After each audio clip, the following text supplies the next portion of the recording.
मैं हूं Vivek Singh, future IITian पे आपका स्वागत है। तो बच्चों, आज हम लोग अपना नया टॉपिक पढ़ने जा रहे हैं जो कि जेईई मेन के पॉइंट ऑफ व्यू से हाईली स्कोरिंग है। आप कह सकते हो कि जितने टॉपिक्स आपके हैं उनमें सबसे आसान टॉपिक आपका है और वो है मैथमेटिकल रीजनिंग। हमने कुछ चीज़ें बोर्ड पे लिखी हैं, लेकिन उससे पहले नोट करने से पहले आप ध्यान से कुछ कंसेप्ट बता रहा हूँ, उसको सुनिए। मैथमेटिकल रीजनिंग का मतलब होता है यहाँ पे मैथमेटिकल लॉजिक। और मैथमेटिकल लॉजिक क्या है? तो लॉजिक दो तरह से हो सकते हैं यहाँ पे रीजनिंग, इंडक्टिव रीजनिंग और डिडक्टिव रीजनिंग। जैसे हम लोग मैथमेटिकल इंडक्शन पढ़ते हैं, अपना प्रिंसिपल ऑफ मैथमेटिकल इंडक्शन, जिसको कहते हैं इंडक्टिव रीजनिंग। और वहाँ पे क्या करते हैं, स्पेसिफिक केस से एक जनरल कंक्लूजन ड्रॉ कर लेते हैं। यहाँ पे हमें क्या करना है, यहाँ पे स्टूडेंट हमें करना ये है कि एक जनरल केस से एक पार्टिकुलर केस में जाना है। जैसे सन राइजेज इन ईस्ट, आप देखोगे तो संडे, मंडे, ट्यूसडे किसी भी आपके दिन के लिए ये स्पेसिफिक स्टेटमेंट जो है वो होल्ड कर जाएगा। तो जनरल केस से जब हम पर्टिकुलर केस की तरफ जाते हैं या स्पेसिफिक केस की तरफ जाते हैं तो उसको कहते हैं डिडक्टिव रीजनिंग। मैथमेटिकल रीजनिंग में हमें क्या करना है, सबसे पहले स्टेटमेंट पढ़ना है, जो सिलेबस में हम बता दे रहे हैं। स्टेटमेंट में वैलिड स्टेटमेंट, इनवैलिड स्टेटमेंट, उसके बाद आपको सिंपल स्टेटमेंट पढ़ना है, कंपाउंड स्टेटमेंट पढ़ना है। सिंपल से जब कंपाउंड जाओगे तो कुछ कनेक्टर्स यूज करोगे, उसके बारे में पढ़ना है, उनके ट्रूथ टेबल पढ़ने हैं, उनसे रिलेटेड प्रॉपर्टीज़ पढ़नी है। उसके बाद आपके जो लॉजिकल ऑपरेटर होते हैं, जिनको हम लोग क्वांटिफायर कहते हैं, एक्सक्लूसिव और इंक्लूसिव और, तो ये सारी चीज़ें अपने सिलेबस में हैं। तो मैं एक एक करके 1 बाय 1 आपको बताता हूँ। और एक चीज़ आप ध्यान रखिए बच्चों, अगर हमारे चैनल को आपने सब्सक्राइब नहीं किया है तो प्लीज़ इसको सब्सक्राइब कर दीजिए और ज़्यादा बच्चों को इन्फॉर्म करिए। तो मैं ये कह रहा था कि अब ये स्टेटमेंट क्या होता है। तो जैसे हम लोगों को पता है कि इंग्लिश में हम लोग एक सेंटेंस टर्म यूज़ करते हैं, a group of words which convey some meaning is known as sentence. और वही सेंटेंस की अगर वैल्यू हमेशा ट्रू हो या हमेशा फॉल्स हो, जो पर्सन टू पर्सन डिपेंड ना करे, उसी को कहते हैं हम लोग स्टेटमेंट। स्टेटमेंट के सिर्फ और सिर्फ दो ही आउटकम्स आ सकते हैं, या तो वो स्टेटमेंट ट्रू स्टेटमेंट होगा या तो वो फॉल्स होगा। जो स्टेटमेंट ट्रू और false at the same time होते हैं उनको हम लोग, जो सेंटेंस आपके ट्रू और false at the same time होते हैं उनको स्टेटमेंट नहीं कहते। तो यही हमने लिखा है, a sentence which is either true और false but not both is known as statement, is known as a statement. A sentence which is exclamatory, मतलब हम लोगों को आश्चर्य सूचक जिसको कहते हैं, या विश हो, रिक्वेस्ट हो, या इम्परेटिव, इंट्रोगेटिव, ये सब स्टेटमेंट नहीं कहलाएंगे, can not be a statement. देखिए क्या होता है ना कि जैसे हम लोग सेट के बारे में पढ़ते हैं कि a set is well defined collection of objects, तो वह वेल डिफाइन होता है, जो person to person, place to place, time to time depend नहीं करता। उसी तरह से ये जो आपके ऐसे सेंटेंस हैं जो person to person, time to time depend नहीं करेंगे। और जो सेंटेंस आपके, देखिए अब हमने बताया कि या तो ट्रू होगा या तो फॉल्स होगा, तो ऐसे स्टेटमेंट जो हमेशा ट्रू होते हैं या ऐसे स्टेटमेंट जिनको जो हमें ट्रू आएंगे उसको हम लोग कहेंगे, यहाँ पे उसकी ट्रूथ वैल्यू को कहा जाएगा कैपिटल टी, और या ट्रू, और उसकी जो क्या कहते हैं, और जो ट्रू स्टेटमेंट होंगे उनको वैलिड स्टेटमेंट कहा जाएगा, जो हमारे काम की चीज़ें हैं। और जो फॉल्स स्टेटमेंट है वो हमारे लिए इनवैलिड है, फालतू का है, आप ऐसे कर सकते हो, और उसकी ट्रूथ वैल्यू हमेशा क्या आएगी, फॉल्स। तो या तो स्टेटमेंट के आगे आप टी लिखोगे या तो फॉल्स लिखोगे। अब बच्चों ध्यान से देखना, जैसे अब एग्जाम्पल क्या है, तो एग्जाम्पल आप ये लिख सकते हैं, न्यू दिल्ली इन इंडिया, ये क्या है, ट्रू स्टेटमेंट है। अगर मैं दूसरा एग्जांपल देखूं तो 2 + 2 = 4, ये भी आपका क्या है, वैलिड स्टेटमेंट है। लेकिन अगर इस तरह से लिखता हूं 2 + 3 > 5, तो ये क्या है, अपने लिए इनवैलिड है ना। और ये अगर लिख देता हूं मैथमेटिक्स ए फन, तो ये आपका क्या है, ये स्टेटमेंट आपका नहीं है, क्योंकि कई सारे स्टूडेंट को मैथमेटिक्स इंटरेस्टिंग लग सकता है और कई सारे को इंटरेस्टिंग नहीं लग सकता। ये पर्सन टू पर्सन डिपेंड कर गया। जो चीज़ें पर्सन टू पर्सन डिपेंड करें, टाइम पे डिपेंड करें, प्लेस पे डिपेंड करें, नाउन प्रोनाउन पे डिपेंड करें, वो आपके स्टेटमेंट नहीं होंगे।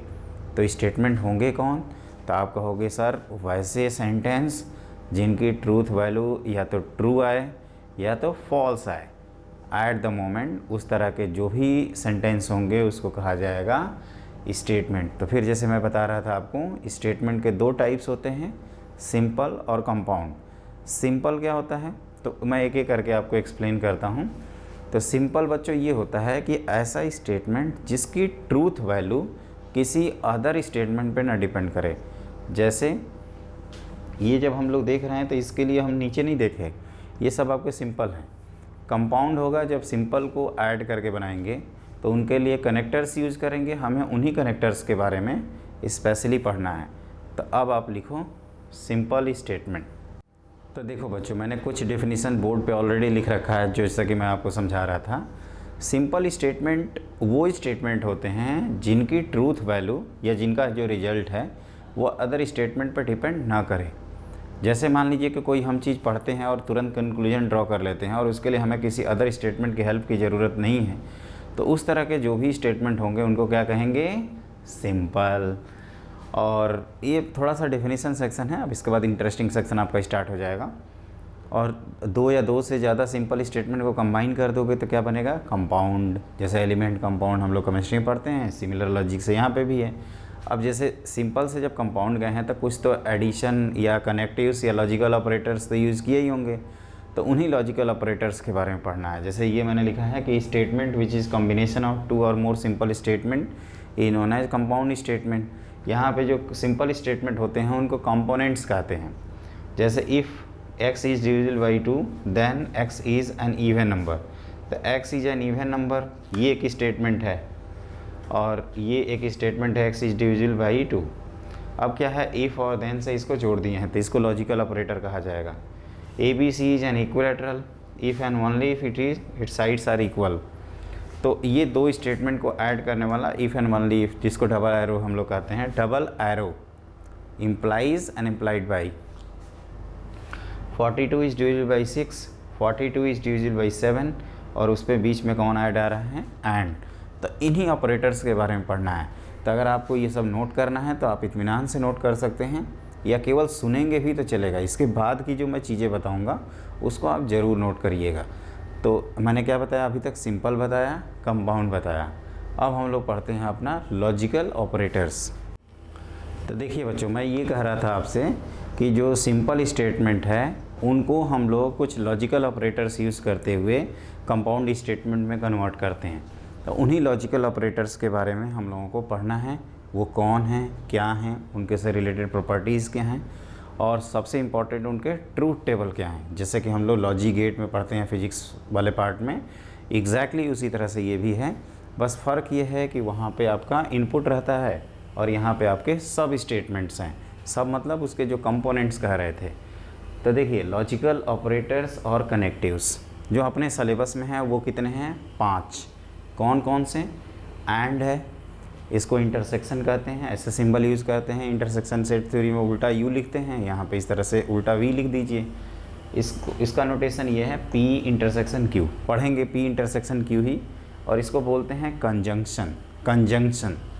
और ये P और Q क्या है? सब स्टेटमेंट्स हैं जिनको मैं कंपोनेंट्स स्टेटमेंट या सिंपल स्टेटमेंट कह सकते हो आप। फिर उसी तरह से और यूनियन, P यूनियन Q, और इसको कहा जाता है डिसजंक्शन। ये मैंने लिखा है डिसजंक्शन। ये कंजंक्शन हो गया और ये डिसजंक्शन हो गया।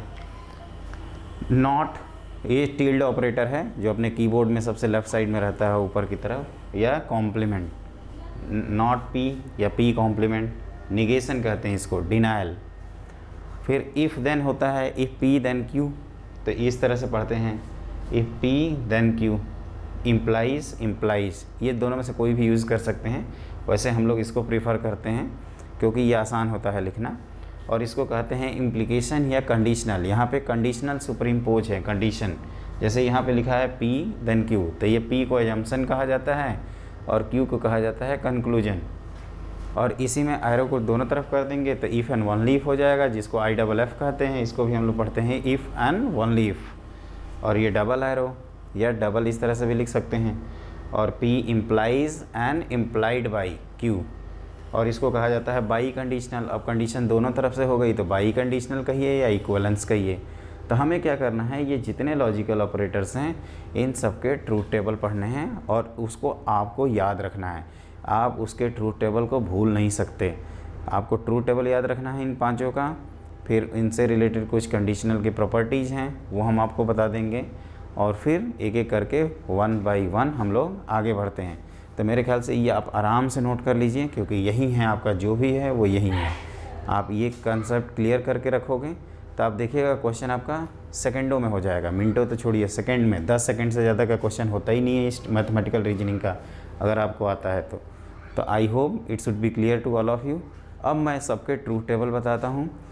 तो फाइनली एंड, और, not, if and only if, और इफ़ एंड देन, ये 5 चीज़ें हम लोगों को पढ़नी है और पांचों के ट्रूथ टेबल याद रखना है। तो अब आप हेडिंग लिखो ट्रूथ टेबल। तो एंड का ट्रूथ टेबल देखते हैं। तो एंड के ट्रूथ टेबल में बच्चों ये होता है कि ये है आपका P, ये Q, और ये है आपका P इंटरसेक्शन Q। और एक चीज़ ध्यान रखिएगा, अगर आपके सब स्टेटमेंट्स n हैं तो ये 2 की पावर n रोज़ बनेगी। जैसे यहाँ सब स्टेटमेंट 2 हैं तो 2 की पावर 2 मतलब 4 रो बनाएंगे। तो यहाँ पे क्या करते हैं, एक ऑर्डर में लिखते हैं, हमेशा एक ऑर्डर को ही फॉलो करिएगा। तो ये हो गया आपका पॉसिबिलिटीज़, दोनों को हमने फॉल्स कर दिया, एक को फॉल्स एक को ट्रू, ट्रू फॉल्स और ट्रू ट्रू। आप सीक्वेंस चेंज भी कर सकते हैं। मैं बूलियन अलजेब्रा आगे रिलेट करवाऊंगा। बूलियन में क्या होता है, 0 0 0 1 1 0 और 1 1 सीरियल ऑर्डर से लिखते हैं, उससे भूलने के चांसेस कम होते हैं।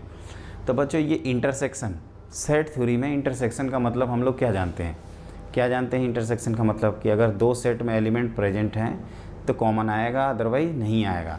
उसी तरह से अगर दोनों स्टेटमेंट साइमल्टेनियसली ट्रू हैं तो इसकी वैल्यू ट्रू होगी, अदरवाइज फॉल्स हो जाएगी। तो यहाँ पे आप ट्रू लिखोगे और बाकी 3 जगह क्या लिख दोगे, फॉल्स। तो ये ध्यान रखिएगा कि P intersection Q is true when simultaneously P and Q both are true, and P intersection is false जिसमें at least 1 false हो जाए। तो ये हो गया आपका एंड। दूसरा मैंने बताया था आपको और। तो इसको कैसे बनाते हैं, तो आप अलग अलग चाहें तो बना सकते हैं, एक में ही बना सकते हैं। तो और मतलब P यूनियन Q। तो फिर से हमने क्या किया, वहीं 4 पॉसिबिलिटी लिख दिया, दोनों फॉल्स, FT TF और TT।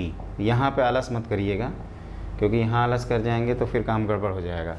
यूनियन का रूल बच्चों ये होता था कि अगर कोई चीज़ दोनों में प्रेजेंट है, यहाँ प्रेजेंट को T लिख रहे हैं और एब्सेंट को F लिख रहे हैं, अगर दोनों में से कोई एक में भी चीज़ प्रेजेंट होती थी तो वो यूनियन में आ जाती थी। तो और दोनों से अगर मिसिंग है तो यूनियन से भी मिसिंग हो जाएगा। तो यहाँ पे फॉल्स और बाकी सब जगह ट्रू। तो आप कह सकते हैं यूनियन के ट्रू का रूल ये है कि आपके इन दोनों में से मिनिमम एक ट्रू होना ही चाहिए। अगर दोनों ट्रू हैं तो वो अच्छी बात है। तो ये हो गया आपका सेकंड। अब आता है आपका नॉट। तो नॉट तो एक स्टेटमेंट के लिए भी चल जाएगा, P है और ये निगेशन P है। अगर P स्टेटमेंट ट्रू है तो नेगेटिव P क्या हो जाएगा, फॉल्स, और अगर ये फॉल्स है तो ये हो जाएगा ट्रू। तो इसको भी आपको याद रखना है। क्लियर। तो ये तीसरा है आपका। फोर्थ क्या है, तो फोर्थ हमने बताया था आपको बाई कंडीशनल। बाई कंडीशनल यहाँ आपको थोड़ी सी मेहनत करनी पड़ेगी, क्योंकि अभी तक बिना मेहनत के ही हम लोग मलाई खा रहे हैं। अब क्या है, थोड़ा आपको याद रखना पड़ेगा यहाँ पे। तो बाई कंडीशनल का बच्चों याद रखिएगा, पहले मैं बना देता हूँ एक बार। बाई कंडीशनल में क्या है, ये P है, ये Q है, और ये है आपका P इम्प्लाइज Q। तो ये भाई साहब सिर्फ एक जगह फॉल्स होते हैं, जब ये ट्रू हो जाए और ये फॉल्स हो जाए। तो ये FF, FT, TF and TT, तो इस केस में फॉल्स करेंगे, बाकी सब जगह ट्रू करेंगे। अब सवाल ये उठता है कि इसको मैं कहता भी हूँ कि आप मेमोराइज़ कर लीजिए, क्योंकि बाकी सारी चीज़ें ऑब्वियस हैं, बाकी याद हो भी जाएगा। एक चीज़ बच्चों ध्यान रखिएगा कि ये P इम्प्लाइज Q में P होता है आपका एजम्पशन, एंटीसेडेंट कहते हैं इसको, जिसको चीज़ें हमने एज्यूम किया कि अगर ये ऐसा है तो ये इस तरह का है। मतलब ये कुछ ऐसे है कि अगर हम अच्छे से तैयारी करेंगे देन हमारा IIT जेई मेन या कोई भी एग्ज़ाम में सिलेक्शन हो जाएगा। तो इसमें क्या होगा कि अगर कोई बच्चे अच्छे, और ये क्यों एक जगह फॉल्स होता है पहले ये समझा देते हैं। तो अगर आपने एजम्पशन सही लिया है तो क्या रूल होता है कि आप कंक्लूजन भी सही ड्रॉ करिए। मान लीजिए कोई स्टूडेंट है वो अच्छे से तैयारी किया और उसका सिलेक्शन नहीं हुआ, तो सब लोग कहते हैं ना कि उसके साथ गलत हो गया, मतलब कुछ ना कुछ गड़बड़ है, ये सब लोग बोलते हैं। तो वही चीज़ है कि अगर आपका एजम्पशन सही है और कंक्लूजन फॉल्स है तो ओवरऑल फॉल्स होगा, बाकी केस में क्या होगा, ट्रू होगा। इसमें तो कोई डाउट ही नहीं है ये ट्रू हो। इसमें क्या होता है बच्चों, जब आपका दोनों फॉल्स होते हैं तो ट्रू होने की कोई वजह हो दूसरी हो सकती है। तो एक चीज़ बस इसमें यही याद रखिएगा स्पेशली, इसलिए मैं क्या कर रहा हूँ ना, इसको थोड़ा बोल्ड लेटर में लिख दे रहा हूँ ताकि आपको याद रहे। या आप ऐसे लिख सकते हैं P implies Q, E false when P is true and Q is false।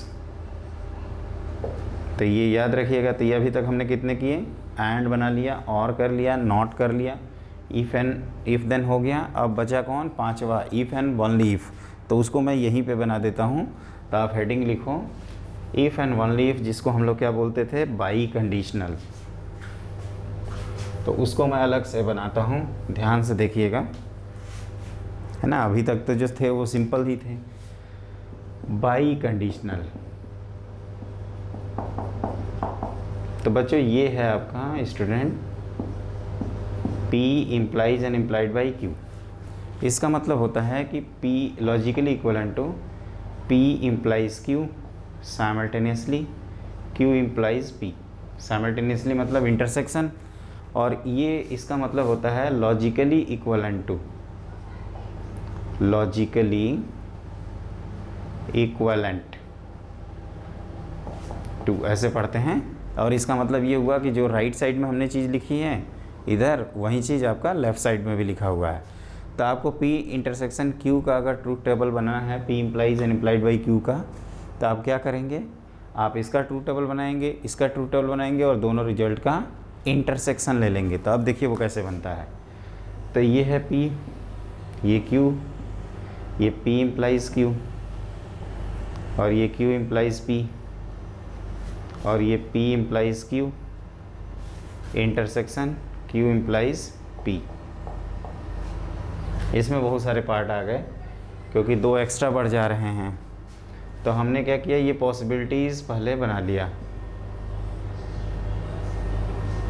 है ना, FF, FT, TF and TT।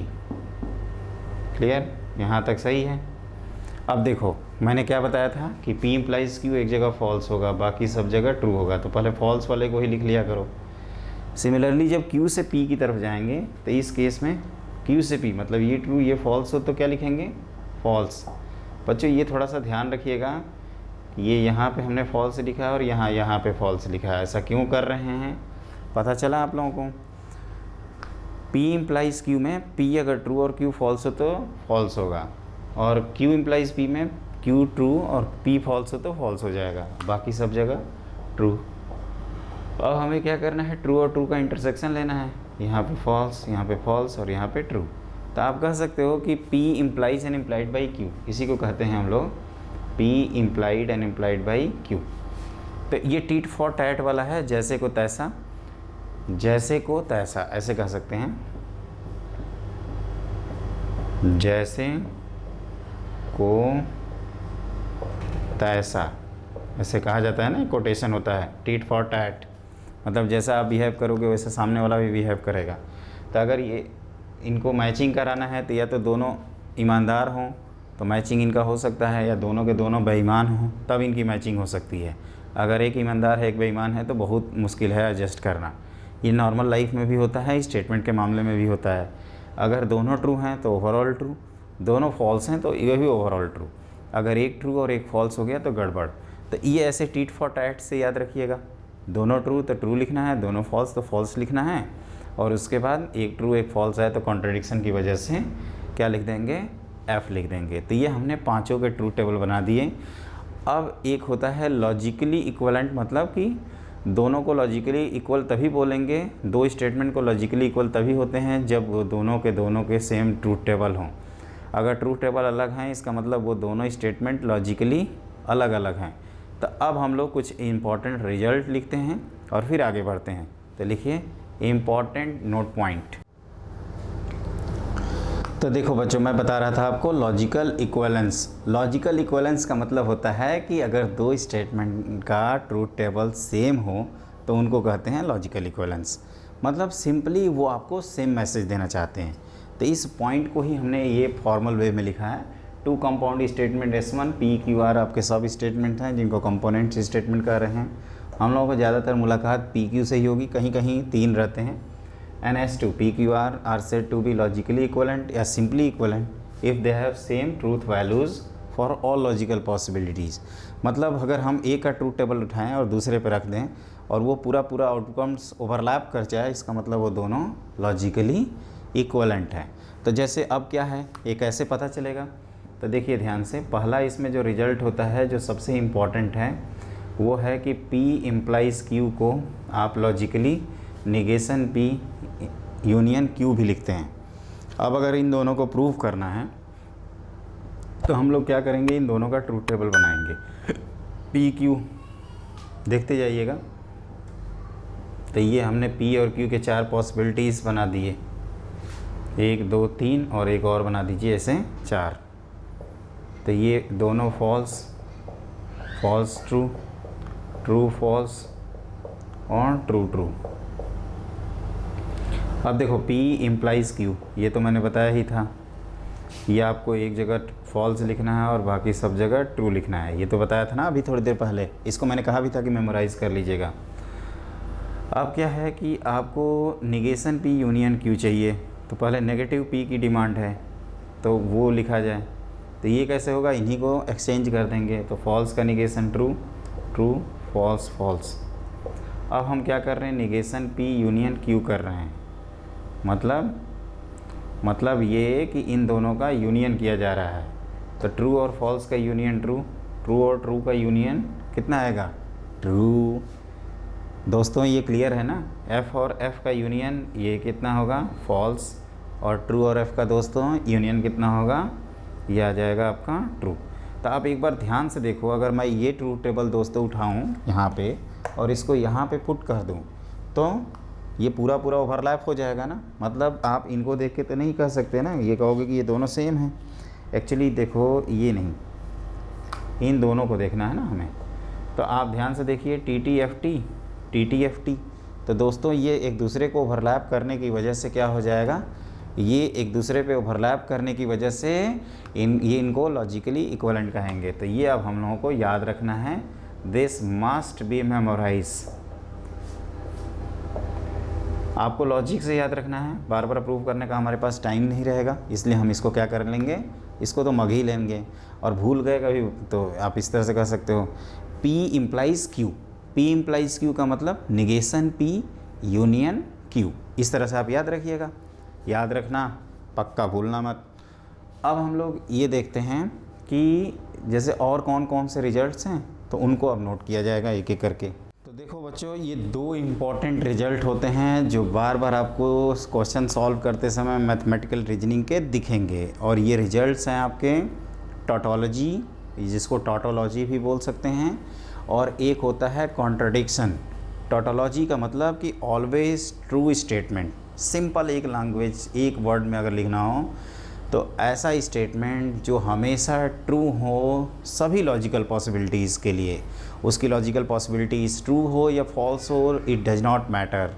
उसका जैसे हम जो ट्रूथ टेबल बना रहे थे बार बार, तो लास्ट में कहीं TF आ रहा था। अब एक ऐसा काम करते हैं कि लास्ट में अपना क्या आ जाए दोस्तों, ट्रू आ जाए, तो उसको कहेंगे टॉटोलॉजी।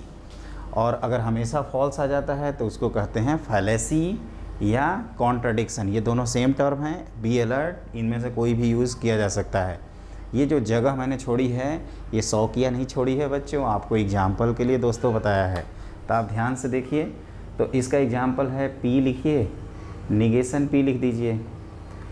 तो आप कहोगे ये ट्रू है तो ये फॉल्स है, अगर ये फॉल्स है तो ये ट्रू है। अगर हम इन दोनों का यूनियन ले लेते हैं तो ये आएगा ट्रू और ये आएगा ट्रू। आप कह सकते हो कि ये हमेशा ट्रू है, तो दिस इज़ टोटोलॉजी। अगर हम इन दोनों का इंटरसेक्शन लिख देते हैं तो ये क्या आ जाएगा, ट्रू और फॉल्स का इंटरसेक्शन फॉल्स, ये भी फॉल्स। तो आप कह सकते हो यहाँ पे clearly P union negation P is a tautology. Tautology TAUTOLOGY। और P इंटरसेक्शन निगेशन P क्या है, इज़ फैलेसी या कॉन्ट्रडिक्शन। तो इस बात को आप ध्यान रखना कि हमें ट्रू टेबल से मतलब है। और कहोगे कि ये जो मिक्सअप सर कर रहे हैं जिसमें ट्रू भी आता है फॉल्स भी आता है, तो नाइदर टोटोलॉजी नॉर कॉन्ट्रडिक्शन, उसको एक टर्म यूज़ करते हैं कंटिंजेंसी। ये टर्म होता है कंटिंजेंसी। इस पे नहीं जाएंगे हम लोग, नाइदर टोटोलॉजी नॉर कॉन्ट्रडिक्शन से ही हो जाएगा अपना काम। तो टोटोलॉजी मैंने समझा दिया है। क्या बताया मैंने कि अगर आउटकम सिर्फ ट्रूथ दिखे तो टोटोलॉजी, इसको स्मॉल टी से डिनोट करते हैं और इसका ट्रूथ वैल्यू हमेशा कैपिटल टी होता है। कॉन्ट्रडिक्शन क्या बताया कि जो हमेशा फॉल्स होते हैं उनको फैलेसी कहते हैं। कॉन्ट्रडिक्शन कह सकते हैं विरोधाभास, झूठ मूठ का। और इसका हमेशा ट्रूथ वैल्यू क्या होगा, फॉल्स होगा। और जिसको स्मॉल सी से डिनोट करते हैं, ये ध्यान रखिएगा, स्मॉल सी से, एफ से नहीं। जैसे वहाँ टी में मैचिंग है, यहाँ नॉट मैचिंग है, यहाँ पे सी आएगा। और ये अपना सेट थ्योरी का एम्प्टी सेट है और ये अपने सेट थ्योरी का यूनिवर्सल सेट है। वो सेट थ्योरी और बुलियन अलजेब्रा को मैं रिलेट करवाऊँगा, लेकिन पहले मैं बता देता हूँ आपको सभी के सभी बेसिक्स। तो देखो बच्चों, हमने ये अलजेब्रा ऑफ स्टेटमेंट लिख दिया है। और एक चीज़ ध्यान रखिएगा, भले ही आपको देखने में ये 8 दिखेंगे, लेकिन यकीन मानिए अगर आप इनको नहीं भी याद रखेंगे तो चलेगा। बस आप ये नाम याद रखने की ज़रूरत नहीं है, आपको रिजल्ट याद रखना है। और स्पेशली ये डिमॉर्गन्स लॉ आप लोग ज़रूर याद रखिएगा, क्योंकि ये बैकबोन है। अगर ये आपका याद नहीं रहेगा तो आपको थोड़ी बहुत डिफ़िकल्टी हो सकती है, इसलिए हमने सिर्फ इनपुट लिखा है। अब एक एक करके हम लोग लॉ को रिवाइज़ कर लेते हैं। तो अलजेब्रा ऑफ स्टेटमेंट, अगर मैं आपसे पूछूं इसको सेट की भाषा में देखो, ए और ए का इंटरसेक्शन क्या लिखते हो, ए लिखते हो। उसी तरह से पी और पी का इंटरसेक्शन पी ही लिखेंगे और पी और पी का यूनियन भी पी ही लिख देंगे। Clear. Commutative law, A union B equal to B union A, तो A P intersection Q equal to Q intersection P. और उसी तरह से P union Q equal to Q union P. ये भी कोई बड़ी बात तो है नहीं। एसोसिएटिव लॉ बच्चों बोलते हैं हम लोग ब्रैकेट शिफ्टिंग को। ये जो ब्रैकेट अभी पी और क्यू पे लगा है, इसको ऐसे भी लिख सकते हैं और यहाँ पे भी सिमिलरली इस तरह से भी लिखा जा सकता है। डिस्ट्रीब्यूटिव लॉ होता है कि intersection is distributed over union और union is distributed over intersection. तो इसको हम लोग पढ़े हैं पी इंटरसेक्शन क्यू, फिर बीच वाला आपका यूनियन का साइन, फिर पी इंटरसेक्शन आर। उसी तरह से यहाँ पी यूनियन क्यू, फिर बीच में इंटरसेक्शन और पी यूनियन आर। यहाँ पे De Morgan's law, A union B का कॉम्प्लीमेंट क्या लिखते हैं, इसको कॉम्प्लीमेंट कहते हैं यहाँ पे, जैसे कि मैंने आपको बताया भी था। तो ए कॉम्प्लीमेंट और इंटरसेक्शन कन्वर्ट होगा यूनियन में बी कॉम्प्लीमेंट, यहाँ P complement intersection Q complement. तो इसको याद रखिएगा, मस्ट बी मेमोराइज, क्योंकि बाकी सब भूल भी जाएंगे तो चलेगा, याद हो जाएगा, लेकिन इसको याद रखना है। डबल कॉम्प्लीमेंट, तो इसी को कहते हैं हम लोग पी। आइडेंटिटी लॉ क्या है, तो टी को आप यूनिवर्सल सेट के साथ डील करना। आप सेट थ्योरी की भाषा में जो टी है टोटोलॉजी, उसको यूनिवर्सल सेट से डील कर लीजिए और जो कॉन्ट्रडिक्शन है उसको फाई से डील करिए। तो अगर मैं पूछूं कि ए इंटरसेक्शन यूनिवर्सल सेट कितना होता है, तो यही होता है। यूनियन आपका यूनिवर्सल सेट हो जाता है। पी और फाई का इंटरसेक्शन फाई होगा और इसका पी ही रहेगा। ये आपका टी आएगा, ये फाई आएगा, ये आपका फाई मतलब यहाँ सी लिखते हैं, कॉन्ट्रडिक्शन लिखा जाता है, और यहाँ पे सी और दिस इज़ टी। तो ये सिंपल सा है, इसमें स्पेशली डिमॉर्गन्स लॉ को छोड़कर बाकी सारे लॉ आपके लिए अंडरस्टूड हैं। Associative, commutative, distributive, De Morgan's, idempotent, involution, identity law, complement law. Complement law मतलब एक सेट का दूसरे और उसी का कॉम्प्लीमेंट का यूनियन, इंटरसेक्शन, ये सब लिया जाता है, तो वो चीज़ लिखी गई है। और ये यूनिवर्सल सेट का कॉम्प्लीमेंट टोटोलॉजी का कॉम्प्लीमेंट कॉन्ट्रडिक्शन, कॉन्ट्रडिक्शन का कॉम्प्लीमेंट टोटोलॉजी। तो ये अब हम लोगों ने अलजेब्रा ऑफ स्टेटमेंट पढ़ लिया। ऐसा इसलिए पढ़ रहे हैं क्योंकि ये आगे हम लोगों को जो रिजल्ट पढ़ने वाले हैं उसमें हेल्प करने वाला है। तो अब आप हेडिंग लिखो इम्पॉर्टेंट रिजल्ट। देखो हमने ये बताया था conditional statement P implies Q, जिसको हम लोग कहते थे कि ये ट्रू और पहला P अगर ट्रू हो जाए और दूसरा Q फॉल्स हो जाए तो ये फॉल्स होता है, और हर केस में बाकी केस में क्या आता है, ट्रू आता है। जहाँ पे P को हम लोग बोलते हैं बच्चों, क्या बोलते हैं P को, तो P को कहा जाता है जम्पसन और Q को कहा जाता है कंक्लूजन। अगर आपका जम्पसन सही है तो कंक्लूजन भी सही ड्रॉ करिए, तभी स्टेटमेंट आपका ट्रू आएगा, अदरवाइज़ क्या हो जाएगा, फॉल्स। अब देखिए ये जो P इम्प्लाइज Q है इसी का कन्वर्स होता है, converse of P implies Q। तो इसको लिखते हैं हम लोग Q इम्प्लाइज P, एरो की डायरेक्शन सिर्फ उल्टा कर देते हैं, तो इसको कहा जाता है कन्वर्स। दूसरा होता है आपका inverse of P implies Q। तो इसमें क्या करना है आपको, negation P imply negation Q लिखना है, दोनों को नेगेटिव लिखना है, एरो की डायरेक्शन सेम रखनी है। और एक होता है आपका कॉन्ट्रा पॉजिटिव, जो जेई मेन फेवरेट है, Contra positive of P implies Q। तो ये लिखते हैं बच्चों, इसमें दोनों काम करेंगे, मतलब इन्वर्स भी लगाएंगे कन्वर्स भी लगाएंगे। तो negation Q implies negation P, ये दोनों लॉजिकली इक्वलेंट स्टेटमेंट है और ये दोनों लॉजिकली इक्वलेंट हैं।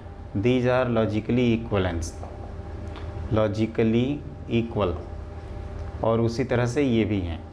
तो ये ध्यान रखिएगा, ऐसे कैसे, इसका मैं प्रूफ बता देता हूँ। तो ध्यान से देखिए प्रूफ।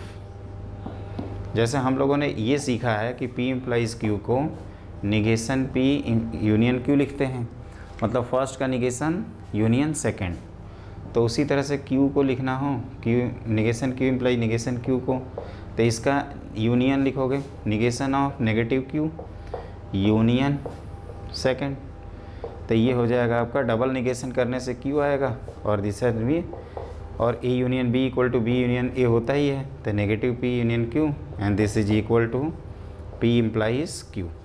तो ये आपको याद रखना है कि कॉन्ट्रा पॉजिटिव और स्टेटमेंट दोनों सेम मीन करते हैं, मतलब जो आपको इन्फॉर्मेशन बाई कंडीशनल देगा, कंडीशनल, वहीं आपका जो स्टेटमेंट जो कॉन्ट्रा पॉजिटिव है वहीं सेम मीनिंग आपका कन्वे करेगा, और उसका मैंने प्रूफ बता दिया। जैसे इसको हमने ये ऑलरेडी बताया था बच्चों, ट्रूथ टेबल से, आप उसको याद रखिएगा। मैंने कहा भी था कि दिस मस्ट बी मेमोराइज।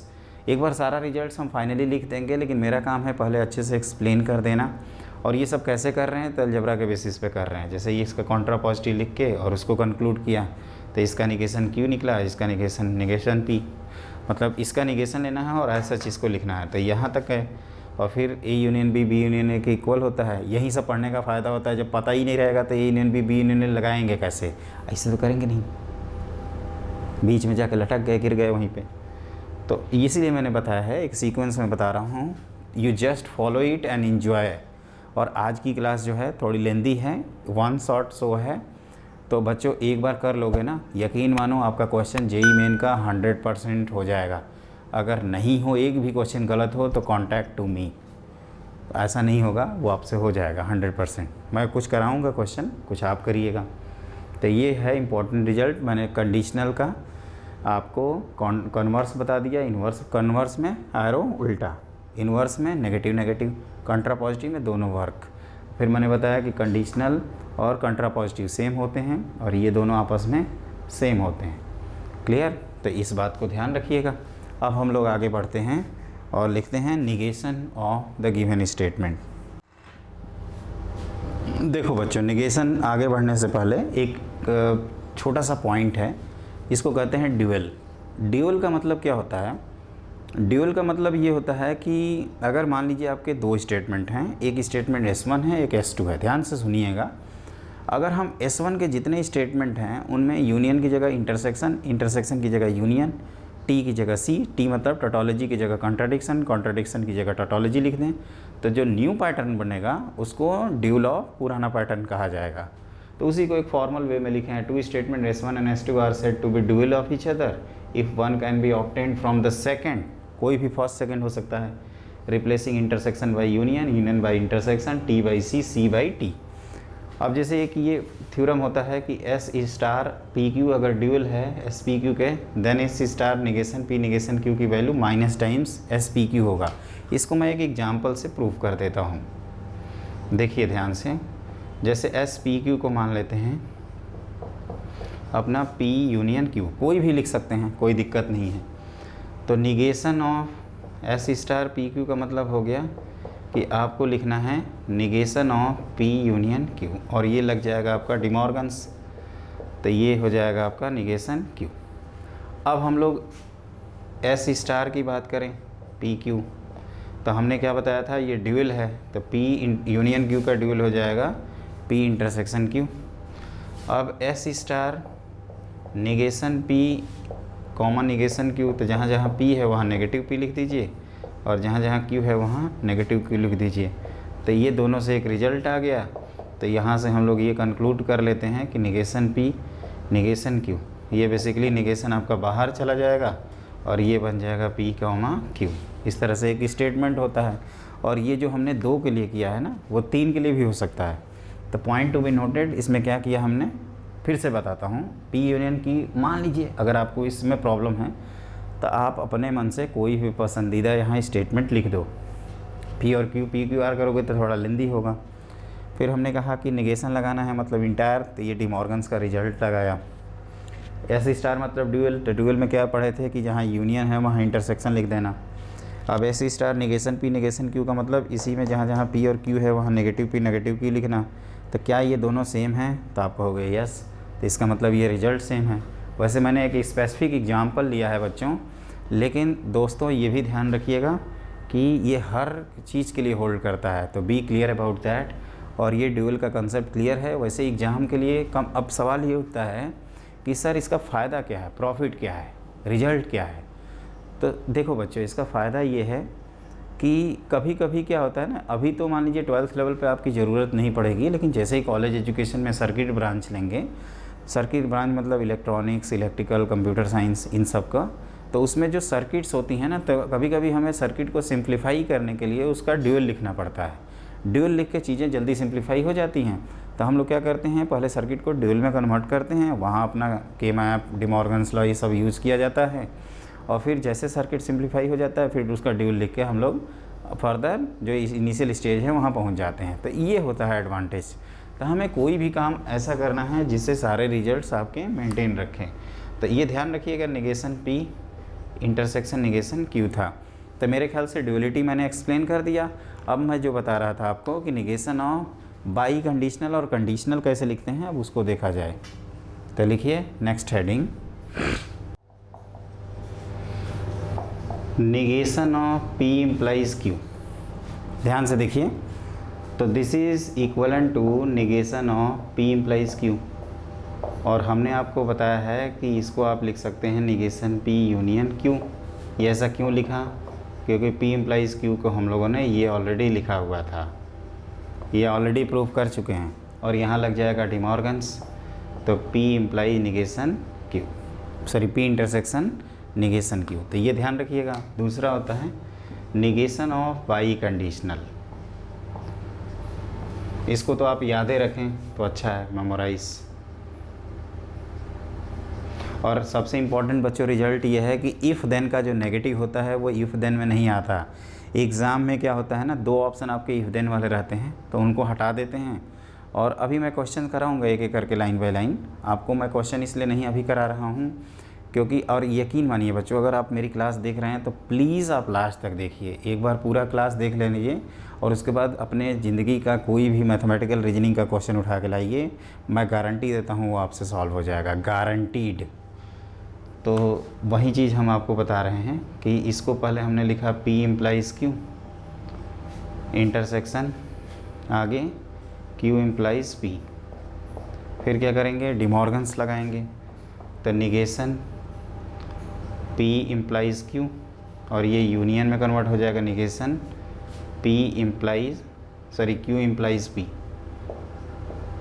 तो क्या सिखाया हूँ अभी कि ये हो जाता है आपका P intersection negation Q union, ये क्या होगा, क्यू इंटरसेक्शन निगेशन पी। तो इसको हम लोग अभी बूलियन में चेंज करेंगे एक एक करके।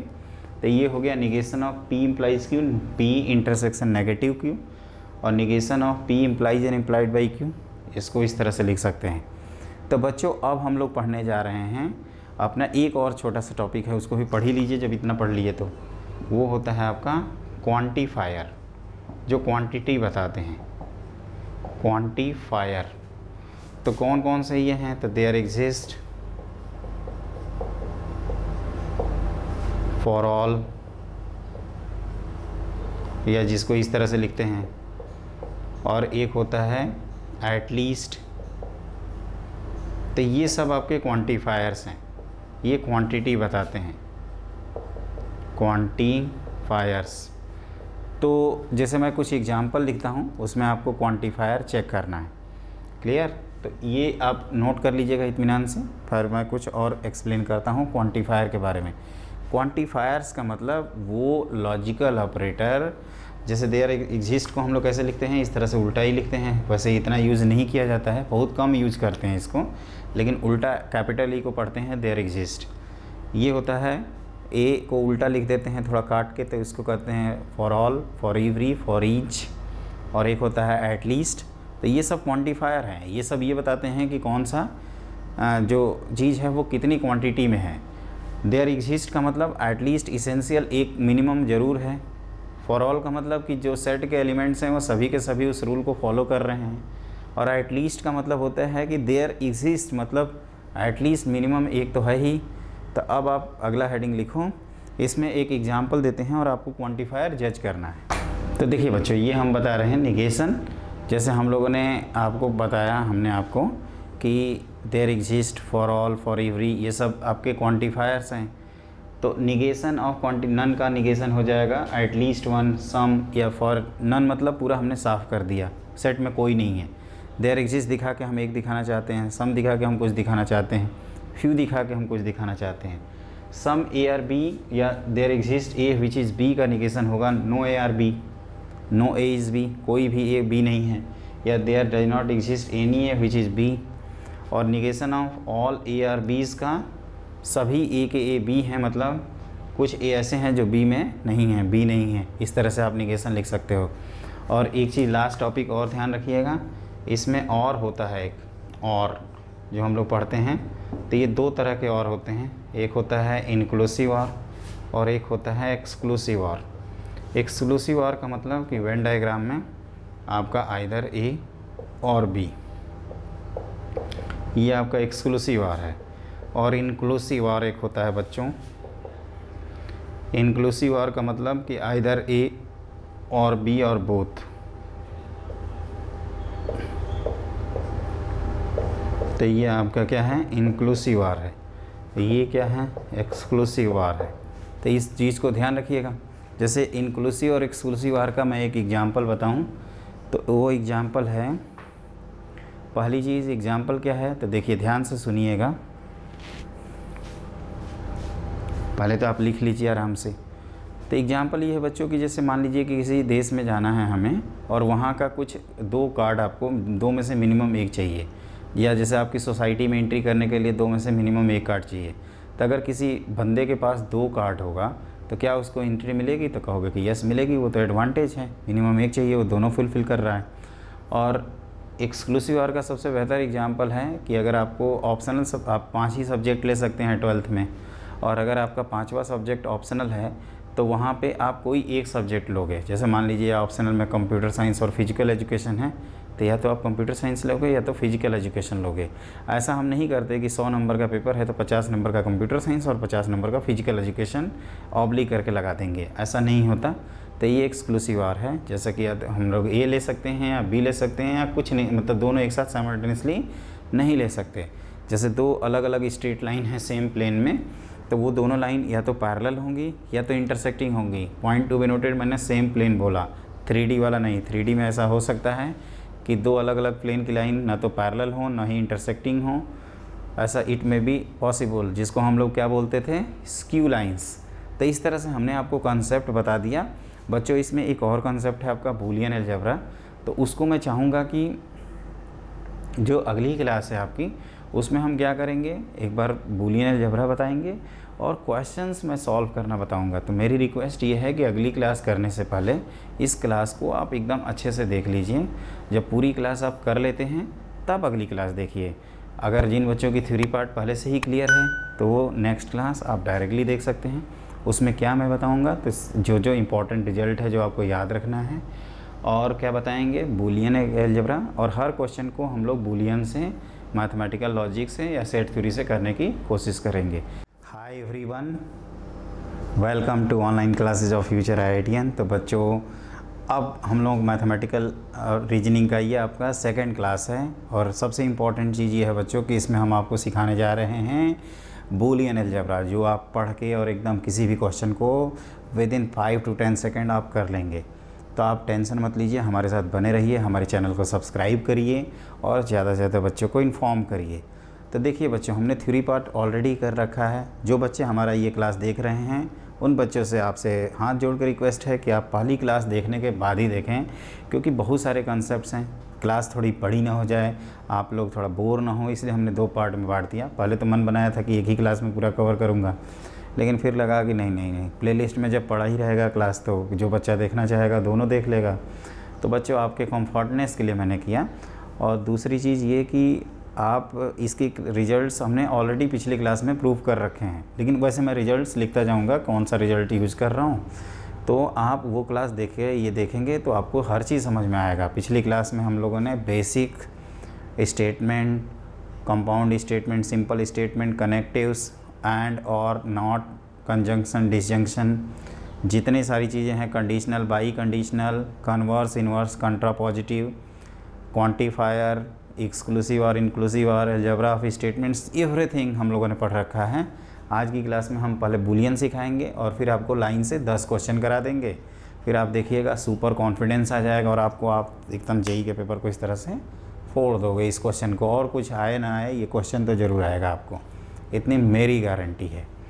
तो देखिए बूलियन में क्या होता है बच्चों कि बूलियन एक अलजेब्रा है। बाइनरी नंबर सिस्टम में हम लोग ज़्यादातर बूलियन को यूज़ करते हैं, और बूलियन का जो एक्स्ट्रापोलेशन है, मतलब बहुत ज़्यादा जो एनालिसिस है, वो तो हम लोग ग्रेजुएशन में पढ़ते हैं। कई सारी बुक्स में 10th और 11th लेवल पे भी दी जाती हैं बूलियन। कई बच्चे पढ़े भी होंगे जो हमारी ये क्लास देख रहे हैं। जो नहीं पढ़े हैं तो बस इतना ये ध्यान रखिए कि कुछ एनालॉजी है, मतलब कुछ सिमेट्री है। तो पहले सिमेट्री क्या है तो वो मेंशन कर लीजिए अपनी कॉपी पे आगे बढ़ने से पहले। ये तो मैंने रिजल्ट दिखाया कि अगर आपको ये 8 याद हैं तो आप सारे क्वेश्चंस कर सकते हैं। तो देखो एनालॉजी ये है कि बूलियन में हम लोग ए यहाँ लिखें, यहाँ पी लिखें, एक ही बात है पहली चीज़। दूसरा चीज़ जो जैसे एनालॉजी लिख देता हूँ, बूलियन, इधर है अपना सेट और इधर है अपना मैथमेटिकल रीजनिंग, मैथमेटिकल रीजनिंग। तो क्या क्या है ये एनालिसिस वो देखिए। तो सेट थ्योरी में जिसको हम लोग यूनिवर्सल सेट कहते हैं, बूलियन में उसको 1 कहा जाता है, और मैथमेटिकल रीजनिंग में उसको ट्रू कहा जाता है। यहाँ पे जो हम लोग फाई कहते हैं, बूलियन के केस में उसको 0 कहते हैं, और यहाँ पे उसको हम लोग फॉल्स कहते हैं। ये चीज़ आप ध्यान रखिएगा। और बूलियन में क्या होता है तो वो यहाँ पे देखिए, जैसे a+b। तो आप एक चीज़ और ध्यान रखो कि सेट थ्योरी की भाषा में बूलियन में जिसको हम प्लस कहेंगे, सेट थ्योरी में अपना वो यूनियन होगा। और यहाँ पे अगर जिसको हम लोग यहाँ पे इनटू कहेंगे वो क्या होगा, यहाँ पे इंटरसेक्शन होगा। तो यहाँ पे ध्यान से देखो, अगर A union B equal to क्या लिखेंगे, बी यूनियन ए। क्लियर? आप यूनियन पढ़िए प्लस को। ए यूनियन यूनिवर्सल सेट, ये हमेशा क्या आ जाएगा, इक्वल टू 1 आएगा। 1 मतलब यू के इक्वल आएगा। ए यूनियन फाई, किसी भी सेट का फाई के साथ यूनियन क्या होता है, वो सेम सेट ही रहता है। ए यूनियन ए आपका ए ही रहेगा, ए इंटरसेक्शन ए ही रहेगा। ए यूनियन ए कॉम्प्लीमेंट आपका 1 हो जाएगा। और इसको सिंप्लीफाई करना हो तो ये 1 + b लिखो, 1 + b इज़ 1, तो a × 1 इज़ a। तो इसी को कहा जाता है एब्जॉर्प्शन लॉ, एब्जॉर्प्शन। और ये क्या है तो a + b है। ये जो 7th और 8 है बच्चों, इसको आप सेट थ्योरी से भी रिलेट कर सकते हैं। सेट थ्योरी से कैसे रिलेट करेंगे ध्यान से देखिए। जैसे ए प्लस ए बी, तो हमने ए बनाया और ए बी मतलब ए इंटरसेक्शन बी, तो ए मतलब ये लिख दिया, ये ए है आपका, ये ए बी है। ये देखो ध्यान से, ए मतलब मैंने पूरा ए को कवर किया और ए बी मतलब ए इंटरसेक्शन बी को कवर किया। तो फाइनली दोनों का यूनियन कितना आया था? आप कहोगे पूरा पूरा ए आ गया, तो दिस इज इक्वल टू ए। और 8वां रिजल्ट ये है कि आपको ए और बी में ध्यान से देखिएगा, ए लिखा है और ये बी लिखा है, तो ए का मतलब हम पूरा पूरा ए कवर कर लिए। ये होता है ओनली बी, तो ये ओनली बी कवर कर लिया, तो ये पूरा पूरा आपको क्या दिख रहा था? This is equal to A plus B, तो यहीं लिखा हूँ A plus A complement B. ये 8वां जो रिजल्ट होता है ये अनकॉमन है, बहुत कम यूज़ करते हैं, लेकिन इसको आप याद रखिएगा। इसमें क्या क्या हम लोगों ने पढ़ा था, बस एक ऑब्वियस रिजल्ट है बच्चों। इसको ऐसा नहीं है कि बूलियन मतलब कोई पहाड़ या कुछ खा बूम है और खा जाएगा। हाँ, ये बूम तो ज़रूर है, क्योंकि ये चीज़ें सिंप्लीफाई करता है और बहुत जल्दी करता है। तो हम आपको दोनों तीन मतलब जो भी हो सकता है पॉसिबल मेथड, उनसे सॉल्व करने की कोशिश करेंगे।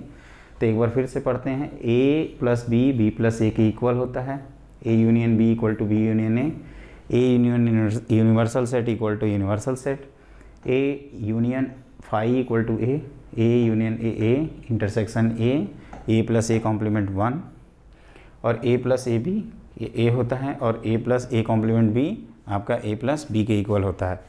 तो ये सारा, और ये एनालॉजी है, 1 को यूनिवर्सल सेट कहते हैं, यहाँ टी बोलते हैं, जिसको स्मॉल टी कह रहे थे, टोटोलॉजी। और 0 फाई फालेसी को हम लोग क्या कहते हैं? कॉन्ट्रडिक्शन भी कहा जाता है। तो ये सारी चीज़ें आप नोट कर लीजिए। अब उसके बाद हम लोग करते हैं अब सिंपल क्वेश्चंस। तो अब लिखेंगे, पहले आप आराम से नोट कर लीजिए, हम आपको पूरा टाइम देते हैं, वीडियो रोकिए, नोट करिए, फिर आगे बढ़िए। तो स्टार्ट किया जाए, तो लिखिए पहला क्वेश्चन। तो देखो बच्चों, इसको पहला क्वेश्चन हमने बोर्ड पे लिखा है। तो इसमें क्या करना है, एक स्टेटमेंट को सिंप्लीफाई करना है, negation P union Q union negation P intersection Q is equivalent to, ये 4 ऑप्शन हैं। तो एक काम हम लोग ये कर सकते हैं कि P और Q का कॉलम बनाएं, इसकी वैल्यू निकालें, निगेशन लें, इसकी वैल्यू निकालें, और दोनों का फिर यूनियन करें, और जिसमें ऑप्शन मैच करेगा उससे कर लें। तो मैं आपको पहले सिंपल मेथड बताता हूँ, और उसके बाद वो भी मेथड, मान लीजिए ये पहला बूलियन नहीं क्लिक करता है, तब हम लोग इसको करेंगे। तो देखिए अब बूलियन मेथड, सिंपली हम बूलियन लिख देते हैं। तो आपको ये लिखा है P union Q union negation P intersection Q। अब देखते जाना कैसे कर रहे हैं। तो P यूनियन Q का मतलब होता है बच्चों P प्लस Q करना, क्लियर। और निगेशन का मतलब इस पूरे का बार ले लेना, फिर यूनियन मतलब अगेन प्लस, और निगेशन P मतलब P कॉम्प्लीमेंट, इंटरसेक्शन मतलब मल्टीप्लाइड बाई Q। ये हमने लिख दिया। अब क्या होगा कि ये हम लोगों को डिमॉर्गन्स लॉ पता है, P complement intersection Q complement, और P इंटरसेक्शन Q। आप देखोगे P कॉम्प्लीमेंट बाहर आ जाएगा, ये Q प्लस Q कॉम्प्लीमेंट, और Q प्लस Q कॉम्प्लीमेंट कितना होता है 1, तो ये 1 लिखा, और ये फाइनली P कॉम्प्लीमेंट के इक्वल होगा, विच इज निगेशन P। लेकिन यहाँ पे आप फंस रहे होंगे, आप कहाँ फंसोगे? एक तो डिमॉर्गन्स लॉ में फंसोगे। तो डिमॉर्गन्स लॉ बूलियन के केस में कैसे लिखते हैं वो भी देखिए। तो negation of P union Q को हम लोग negation of P intersection negation of Q लिख रहे थे। तो इसी चीज़ को ऐसे लिखा जाता है, P प्लस Q का complement, this is P complement multiplied by Q complement. इस तरह से आप लिख दो, यही मैंने ऊपर लिखा हुआ है। और दूसरा एक और पढ़े थे कि P इंटरसेक्शन Q का negation of P union Q negation Q। तब ये लिखेंगे P Q का जो बार है, this is P bar plus Q बार, ये एक ही चीज़ है दोनों, ये चीज़ ध्यान रखिएगा। तो डिमॉर्गन्स लॉ लिख लीजिए। आप जैसे डिमॉर्गन्स लॉ लिखोगे आपका आंसर आ जाएगा। क्या किया हमने, फिर से बताता हूँ, P प्लस Q, निगेशन का मतलब बार, ये क्लियर। निगेशन को बूलियन में बार कहते हैं, कॉम्प्लीमेंट हमने बताया भी था, कॉम्प्लीमेंट। यूनियन मतलब बीच में लगाया प्लस, ये P बार है, इंटरसेक्शन मतलब मल्टीप्लाई Q इसको ओपन कर दिया डिमॉर्गन्स लॉ से, P bar into Q bar, और ये पी बार क्यू है ही, पी बार आपको कॉमन दिख रहा है। ये एकदम अलजेब्रा की तरह पढ़ना है। क्यू प्लस क्यू बार की वैल्यू 1 लिखवाया था मैंने, और पी बार मल्टीप्लाइड बाई 1, ये नेगेटिव पी हो गया। मान लीजिए कि ये हमें क्लिक नहीं करता। एक स्टूडेंट कहेंगे कि सर हमें बूलियन नहीं आता, हमें बताओ ये क्वेश्चन, तो वो क्या करेंगे बेचारे, ट्रूथ टेबल यूज़ करेंगे या अलजेब्रा ऑफ स्टेटमेंट यूज़ कर सकते हैं। तो सबसे आसान है यहाँ पे ट्रूथ टेबल से मैं बता देता हूँ, जो थोड़ा टाइम टेकिंग है लेकिन गारंटीड उससे क्वेश्चन सॉल्व हो जाता है। तो लिखिए अदर मेथड।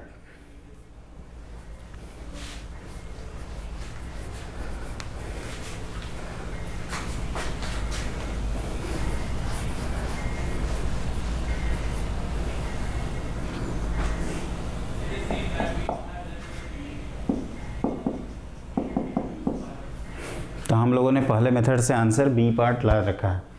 अब अदर मेथड ये कहता है बच्चों कि जैसे ये पी लिखा, ये क्यू लिखा, ये निगेशन पी की ज़रूरत पड़ने वाली है, वो लिख दिया, और एक निगेशन क्यू भी ऑप्शन में है तो वो भी लिख ही लेते हैं।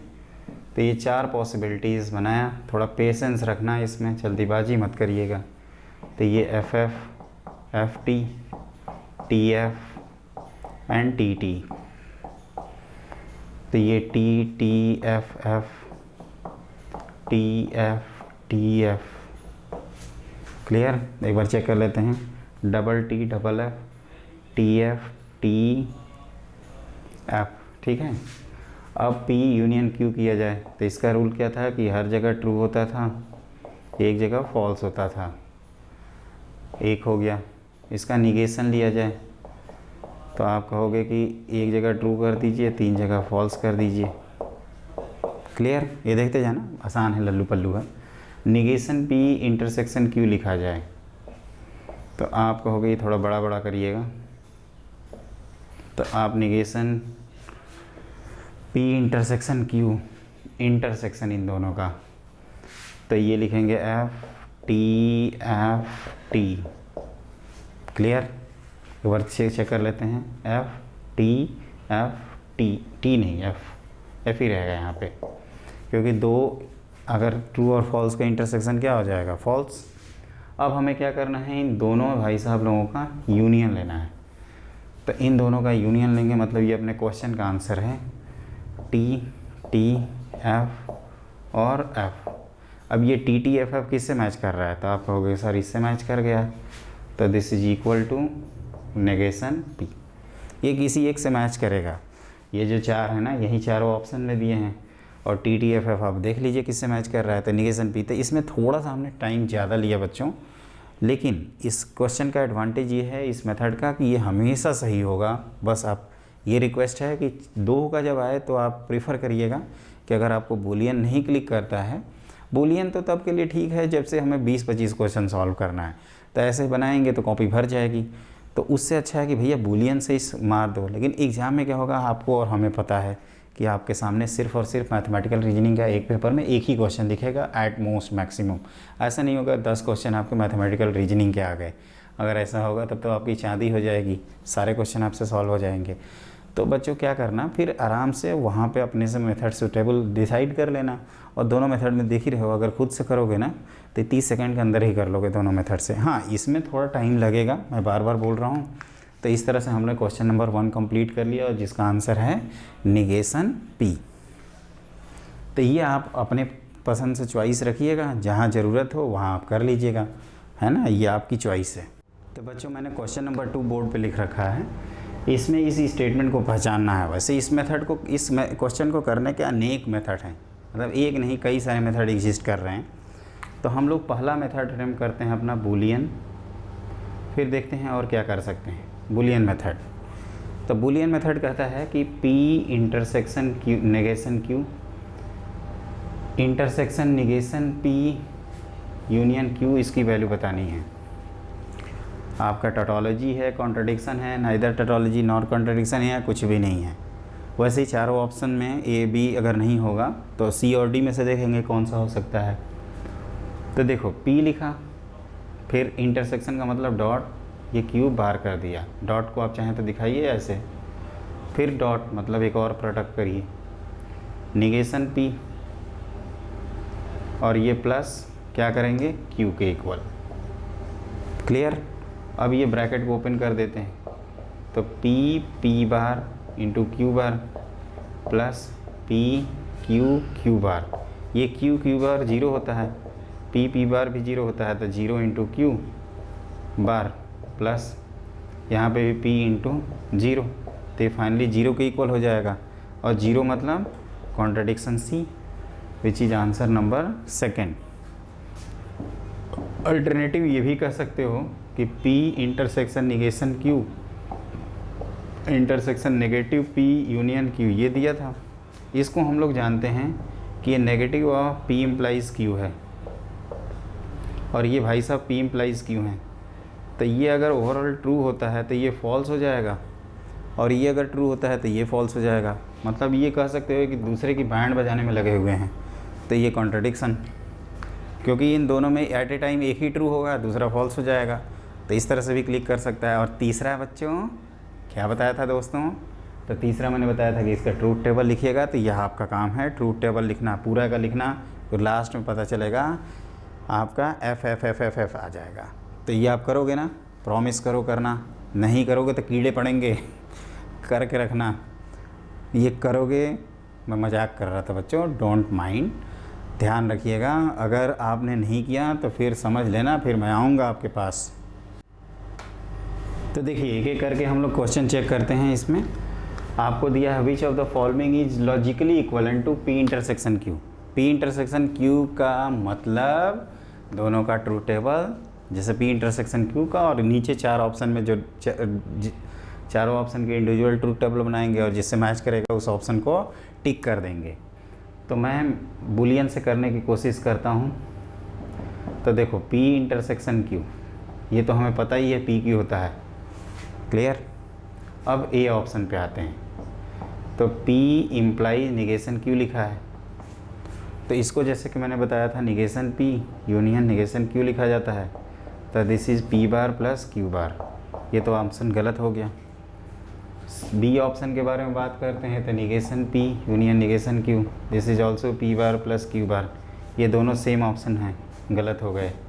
C option negation of P implies negation Q, तो ये होता है आपका निगेशन ऑफ, पहले तो इसको ऐसे लिख लीजिए और उसके बाद क्या करेंगे P बार प्लस Q बार का होल बार, तो this is PQ, this is सही।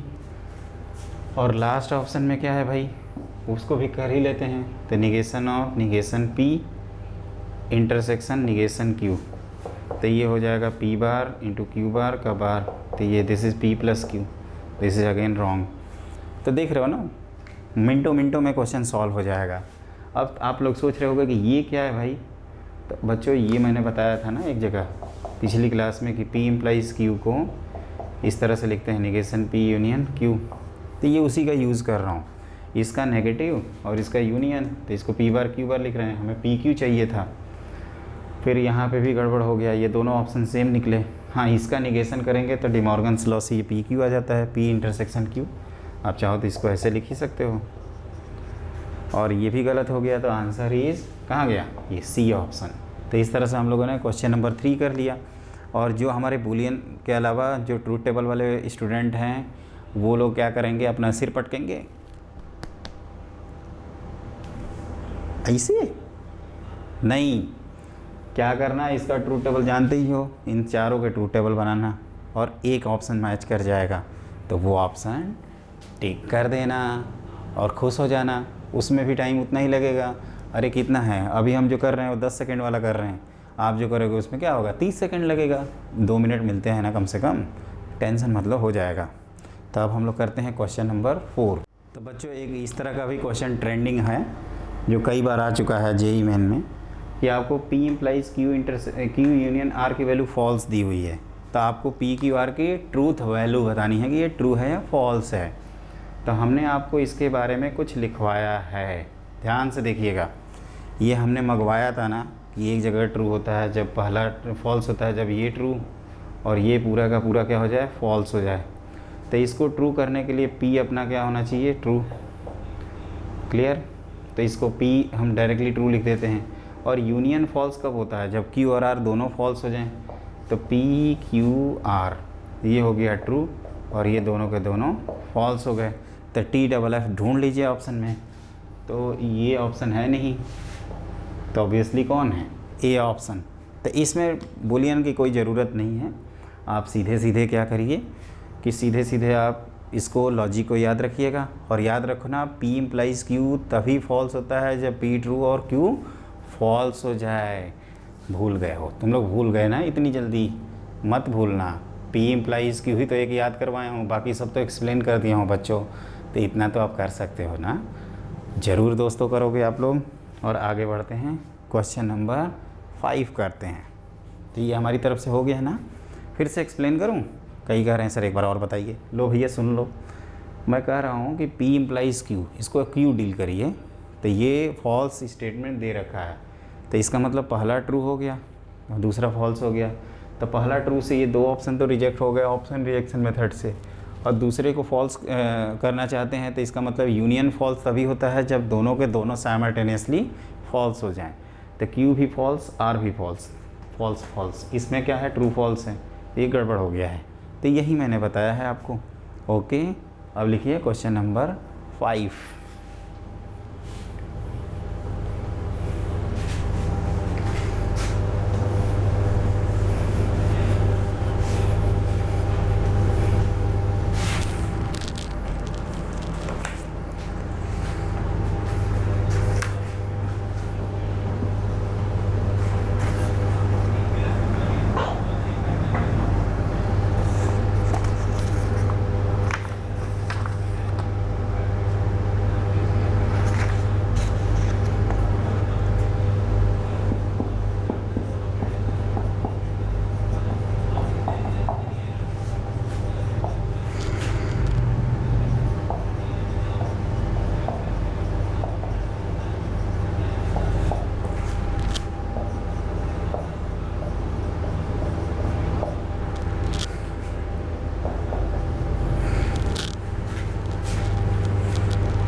तो बच्चों अगला क्वेश्चन हमने बोर्ड पे लिख रखा है। आपको P implies Q intersection R का निगेशन बताना है। ये इम्प्लीकेशन का निगेशन। तो इसमें आपको क्या सोचना चाहिए ऐसे क्वेश्चंस में? ऑप्शन तो मान लीजिए बाद की बात है, पहले हमें निगेशन ऑफ कंडीशनल आना चाहिए। Negation of P implies Q, तो ये मैंने बताया था कि इस तरह से लिखते हैं। फिर क्या बताया था? इसको ऐसे लिख देते हैं, फिर P इंटरसेक्शन निगेशन Q, यही बताया हूँ ना। मतलब पहला इंटरसेक्शन दूसरा नहीं करेंगे। तो उसी लॉजिक से negation of P implies Q intersection R का वैल्यू लिखोगे P intersection negation of Q intersection R। यहाँ डिमॉर्गन्स लगा देना। तो P इंटरसेक्शन ये क्या लिखोगे? Negation Q union negation R। ये ऑप्शन देखिए कहाँ है, तो आप कहोगे ये लास्ट ऑप्शन है। और इफ़ देन का जो इम्प्लीकेशन है उसमें इफ़ देन तो आता नहीं है, तो ये आप कह सकते हो this is the correct answer. तो ये बेसिक मेथड से सॉल्व हो गया। अगर किसी स्टूडेंट को अगर ये रिजल्ट याद है तो सिंपली उसको अप्लाई करें, डिमॉर्गन्स लगाए। अब ये मत कहना कि मुझे डिमॉर्गन्स नहीं आता, नहीं कहोगे ना, नहीं कहोगे। आप लोग स्मार्ट स्टूडेंट हो, होनहार हो, तो ये ध्यान रखना। ये हो गया क्वेश्चन, और ये ऑप्शन वेरीफाई भी करने की ज़रूरत नहीं है ना। एक चीज़ ध्यान रखिएगा कि ये उल्टा पुल्टा करते हैं ना, तो ये कन्वर्स है, और ये भाई साहब कौन है? इन्वर्स है। तो इनसे कोई कनेक्शन नहीं है। हम लोग लॉ ऑफ कॉन्ट्रा पॉजिटिव पढ़े हैं कि P इम्प्लाइज Q और उसका कॉन्ट्रा पॉजिटिव दोनों सेम होता है, उसी को लॉ ऑफ कॉन्ट्रा पॉजिटिव कहा जाता है। तो ये मैच नहीं किया, और जो बच्चे ट्रूथ टेबल बना रहे हैं वहाँ पे डिफ़िकल्टी फेस करेंगे।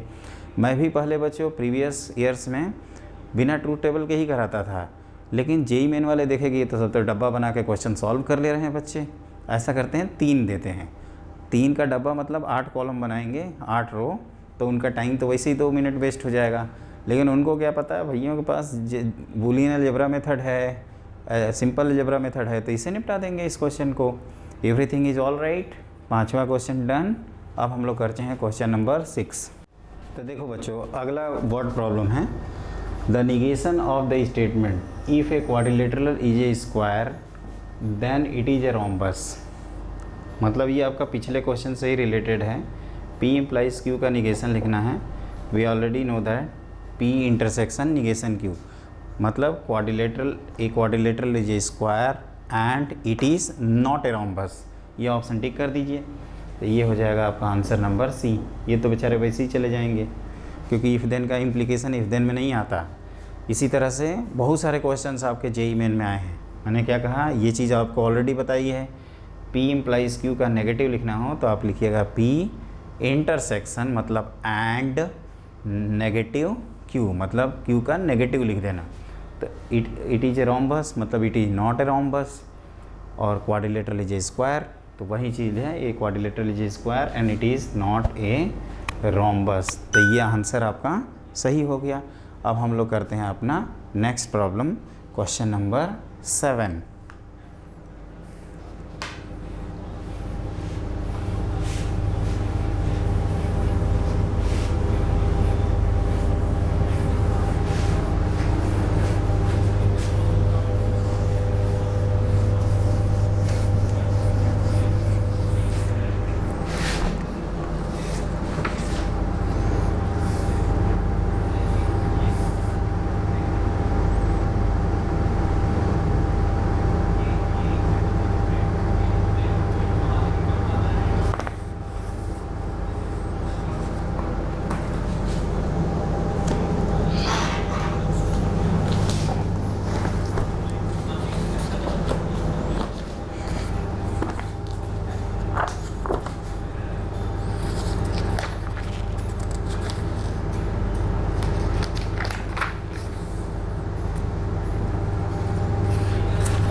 तो देखो बच्चों, क्वेश्चन नंबर आपका 7 ये ऑलरेडी जेई मेन में आ चुका है। The negation of the statement is given by, ये हम लोगों को सॉल्व करना है। एक तो मैंने आपको तरीका बताया है कि आप इसका ट्रूथ टेबल बना लीजिएगा। फ़र्क ये है बच्चों कि अभी तक हम लोग PQ लिख रहे थे, यहाँ RS लिखा है, तो उससे कोई फ़र्क नहीं पड़ेगा। निगेशन लिखना है मतलब negative of S union negative of R intersection S का निगेशन, मतलब आंसर आपका क्या है, आप कह सकते हो ये है। तो अब ध्यान से देखिएगा इसको मैं कैसे लिख रहा हूँ। निगेशन का मतलब बार, ये नेगेटिव S को हमने लिख दिया S बार, यूनियन देखा प्लस लगाया, फिर यहाँ नेगेटिव फिर S बार लगा दिया, इंटरसेक्शन मतलब इनटू कर दिया, ये R पे बार लगाया, फिर इंटरसेक्शन देखा तो इनटू S तो अभी तक ये प्लस हुआ, ये इंटरसेक्शन हो गया और पूरे का हमने क्या कर दिया, बार लगा दिया। अब देखते जाना, तो ये हो गया S का बार यही होगा, ये प्लस, और यहाँ लिख देंगे R का बार प्लस S बार। तो इसको ओपन कर दो, तो S into R plus S into S dash, और ये S डैश नहीं S कॉम्प्लीमेंट कहते हैं, तो ये क्या हो जाता है 0, and this is S intersection R। तो ये कौन सा ऑप्शन है आपका, सेकंड ऑप्शन। आसानी से क्वेश्चन सॉल्व कर सकते हो।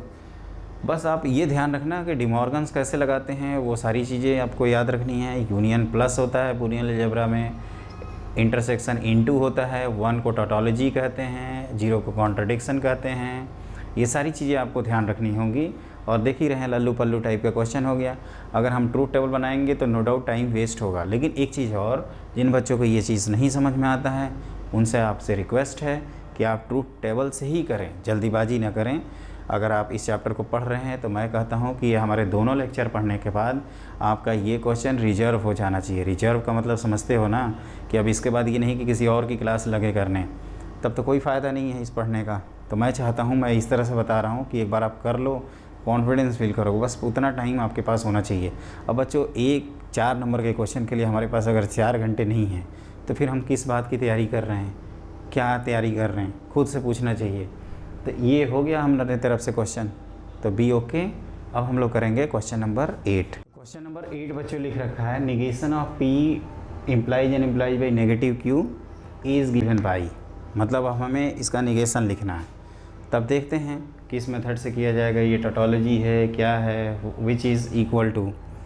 तो इसको करने का जो सबसे आसान तरीका है, जैसे अभी तक हम आपको बूलियन से बता रहे हैं, इसको मैं चाहता हूं कि आपको ट्रूथ टेबल से भी बना दूं। आप बूलियन से भी बच्चों कर सकते हो, कोई दिक्कत नहीं है। बूलियन से करोगे उससे कोई दिक्कत नहीं होगी। तो देखिए इसको क्या करते हैं हम लोग, ट्रूथ टेबल से करते हैं, क्योंकि मैं जानबूझ के वैसा क्वेश्चन सेलेक्ट किया हूँ जिसको मैं ट्रूथ टेबल से बताऊँ। नहीं तो कई कहेंगे कि सर केवल बूलियन कर रहे हैं, मुझे तो नहीं आता बूलियन, मैं क्या करूँ, क्वेश्चन छोड़ के आ जाऊँ।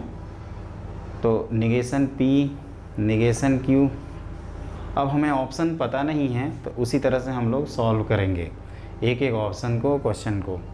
तो ये 3 और ये 4 ऐसे बना देना पॉसिबिलिटीज़। तो ये F T T F और T T बन गया। नेगेटिव P लिखना है, मतलब P वाला कॉलम को पूरा फ्लिप कर देते हैं, एक्सचेंज कर दिया। और ये T F अगेन T फिर F। अब देखो एक एक करके, डबल एरो का मतलब समझाया था ना, ये टीट फॉर टैट वाला। तो P implies and implied by negative Q, तो ये कितना होगा, तो P और नेगेटिव Q को देखना है, मतलब इन दोनों को। तो ये आ गया आपका फॉल्स ट्रू ट्रू फॉल्स, इसका नेगेटिव। तो आप कहोगे कि ये हो जाएगा आपका ट्रू फॉल्स फॉल्स, और ये ट्रू। तो ये तो हम लोगों को जाना पहचाना है, this is equal to P implies and implied by Q। Answer is last option. अब देखते हैं बच्चों कि ये कैसे हुआ। तो अगर हम बूलियन से करते तो क्या होता, एक बार वो भी दिखा देता हूँ। तो पहली चीज़ तो P implies and implied by Q को बूलियन में क्या लिखते हैं, तो P इंटरसेक्शन Q।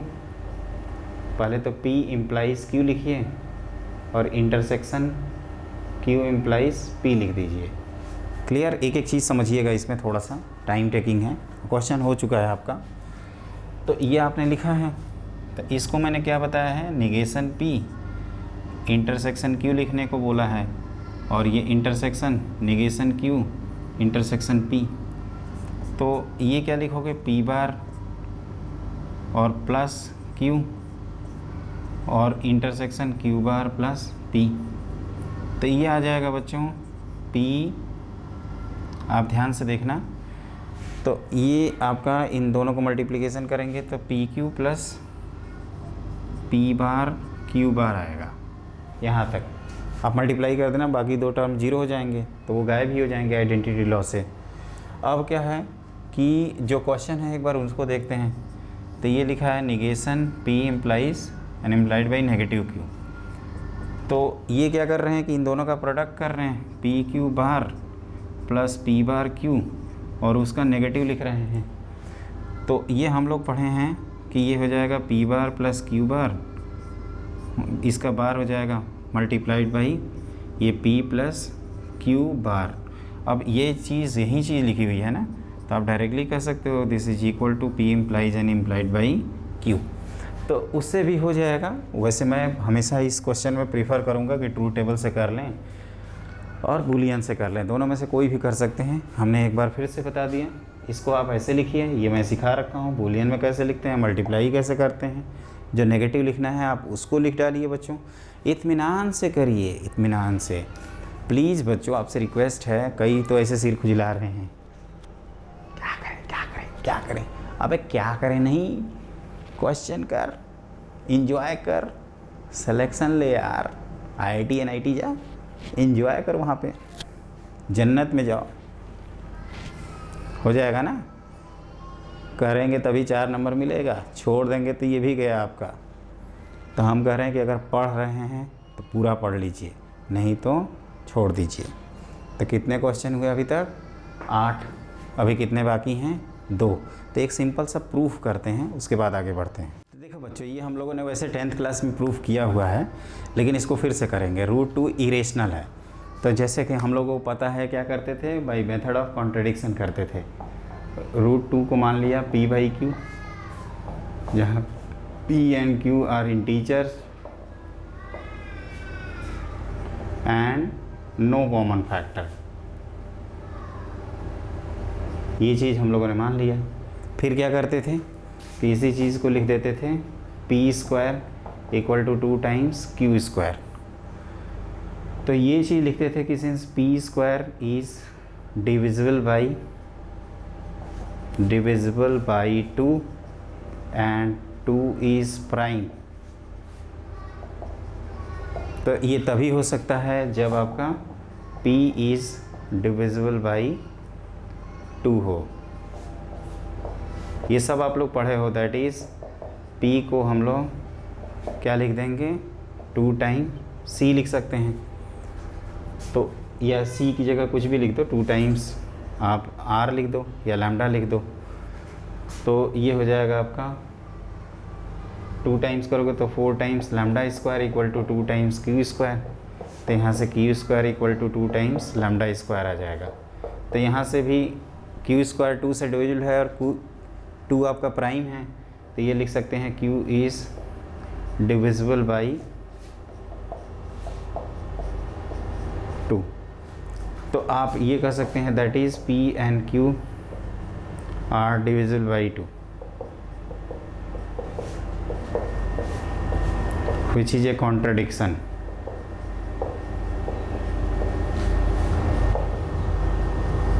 कैसे कॉन्ट्रडिक्शन हुआ? क्योंकि हम लोगों ने नो कॉमन फैक्टर माना था और ये 2 कॉमन फैक्टर आ गया, हैंस ये जो √2 है ये क्या हो गया, ये आ गया अपना इरेशनल। क्या आया बच्चों? इरेशनल आया। तो इस तरह से हम लोगों ने क्वेश्चन नंबर 9 भी कंप्लीट कर लिया। देखो क्या किया, p बाई क्यू माना, स्क्वायर किया। p अगर इंटीजर है तो उसका यूनिक प्राइम फैक्टराइजेशन हो जाएगा फंडामेंटल थ्योरम ऑफ अलजेब्रा उससे।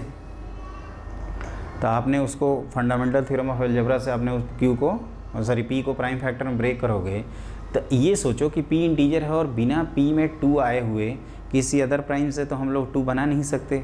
ये तभी हो सकता है जब p में खुद का 2 प्रेजेंट हो, इसका मतलब p खुद 2 का मल्टीपल हो। और ये 2 जो चिल्ला रहे हैं ना बच्चों, ये इसलिए चिल्ला रहे हैं क्योंकि 2 प्राइम नंबर है। अगर कंपोजिट नंबर रहता तो कंपोजिट नंबर कई सारे प्राइम नंबर से बन सकता है, उसकी कोई श्योरिटी नहीं है। लेकिन हमें मालूम है कि 2 आया है, इसका मतलब वो 2 से ही बना होगा, और इसका मतलब p 2 से डिविजिबल है। p को हमने 2 टाइम्स लैम्डा रखा तो पता चला q भी 2 से डिविजिबल आया। चिल्ला चिल्ला के बोल रहे हैं कि p और q में कोई कॉमन फैक्टर नहीं आएगा, और यहाँ आ गया आपका 2 common factor, which is completely wrong, which is contradict to the our statement p and q are integer having no common factor. तो ये गलत हो गया। इसका मतलब p, तो गलती कहाँ की है हम लोग, जो रेशनल माने थे ना वहीं पे गड़बड़ हो गया। इरेशनल को ये हमने क्या दिखाया है, रेशनल। ये बेसिकली एज्यूम कर रखा है लेट p √2 इज़ रेशनल, तो यही तो गलती हो गई ना। तो वो गलती आप सुधार लीजिए और सही कर लीजिए। आप एक चीज़ याद रखिएगा, किसी भी प्राइम नंबर का स्क्वायर रूट तो हमेशा आपका इरेशनल होता ही है। जो नॉन प्राइम हैं उनके स्क्वायर रूट इरेशनल हो भी सकते हैं और नहीं भी हो सकते हैं, उसकी कोई श्योरिटी नहीं है। तो ये आपका क्लियर कंसेप्ट हो गया, मैंने अपनी तरफ से बता दिया। अब करते हैं अगला क्वेश्चन। देखिए बच्चों, मैंने अगला क्वेश्चन लिख रखा है। ये क्वेश्चन है आपका कॉन्ट्रा पॉजिटिव से रिलेटेड। एक आपको स्टेटमेंट दिया है कि if P x equal to 5 and y equal to -2 then x plus 2y x minus 2y equal to 9। अब इसका कंट्रा पॉजिटिव लिखना है। आप ध्यान से देखो, हम लोग लिखना चाहते हैं कंट्रा पॉजिटिव ऑफ, इसको मैथमेटिकली पहले लिख लेंगे, नहीं तो गलती हो सकता है। P intersection Q to R। तो ये क्या बताया था, एरो उल्टा करना और निगेशन लगा देना इस तरह से। तो इसको ऐसे भी लिख सकते हैं, negation P union negation R।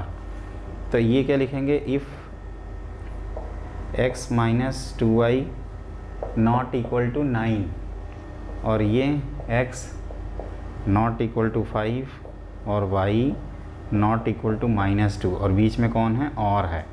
तो इस चीज़ को ढूंढ लीजिए।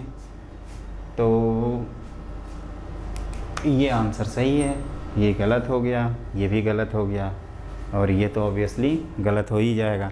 तो देख ही रहे हो ना, आपका केवल कंट्रा पॉजिटिव। एक बार फिर से मैं बता दूं, P इम्प्लाइज Q था तो कन्वर्स क्या लिखे थे, ये बाई कंडीशनल था, तो इसका कन्वर्स हम लोगों ने लिखा था Q इम्प्लाइज P। इन्वर्स क्या बताया हूँ, inverse negative P implies negative really sorry.